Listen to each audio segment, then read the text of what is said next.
Dear students, welcome to maths class. I hope you are doing well. In this in this video, we will do exercise 7D, question number 3, part 3. Yes, it's question number 3, part 3. Rupees 250 will yield rupees 900 at 6% per annum. In this question we have to find the time. Meaning of the question is कि अगर हम bank में 250 rupees deposit करवा दें, invest कर दें, saving कर लें, तो 2050 रुपीज़ के ऊपर 900 रुपीज़ सिंपल इंटरेस्ट सूद हमारा बनेगा, बैंक हमें देगा। और रेट है बैंक का 6% पर एनम। मीन्स के हर 100 रुपीज़ के ऊपर बैंक हमें 6 रुपीज़ देगा। तो कितना टाइम लगेगा कि हमारा सिंपल इंटरेस्ट, हमारा सूद 900 रुपया बन जाए, और जबकि हम बैंक में 2500 रुपीज़ बैंक में अपने लिखवा रहे हैं। इसमें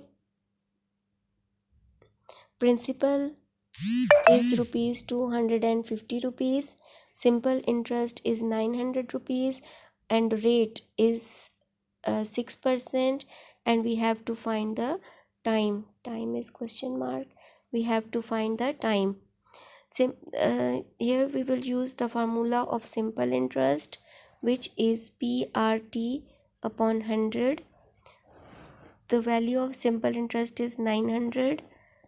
Principal is 250, rate is 6%, time we have to find out. अब हमने टाइम फाइंड करना है, तो हम ये जितने भी वैल्यूज़ हैं 250, 6 और 100, इन सब वैल्यूज़ को दूसरी साइड पे जंप करवा लेंगे। I think it is clear to you now. अब ये जो हमने ये टाइम फाइंड करना है, दिस वन, ये टाइम हमने फाइंड करना है।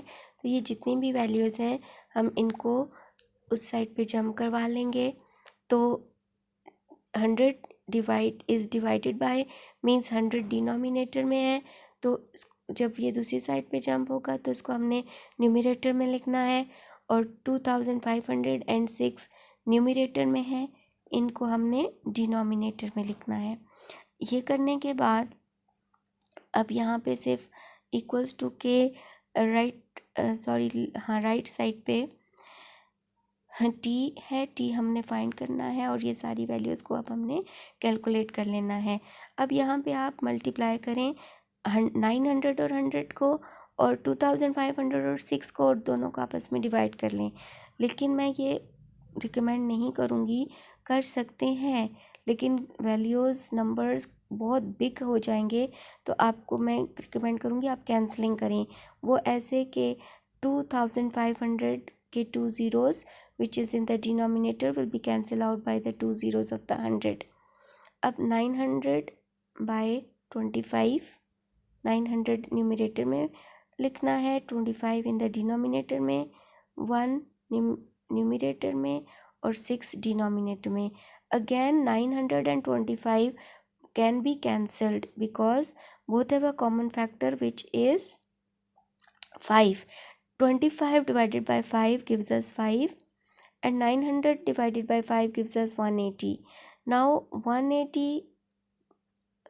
numerator में, 5 and 6 denominator में, again 5 and 180 can be cancelled out. 5 divided by 5 gives us 1, and 180 divided by 5 gives us 36. Now 36 divided by 36 in the numerator and 6 in the denominator, both have a common factor 6. 6 divided by 6 1, 36 divided by 6 gives us 6. Now 6 by 1, 6 divided by 1 gives us 6. So the time is 6 years. It means कि 6 years का time लगेगा अगर हम bank में 2005 rupees bank में अपने saving account में डाल दें, और बैंक हमें 900 रेट सिंपल इंटरेस्ट देगा, और अगर बैंक का रेट 6% पर एनम हो तो 900 बनने के लिए 2500 के ऊपर 900 बनने के लिए हमें जो टाइम लगेगा 6 इयर्स लगेंगे, तब जाके 900 हमारे बैंक हमें एक्स्ट्रा मनी 900 देगा 2500 के ऊपर।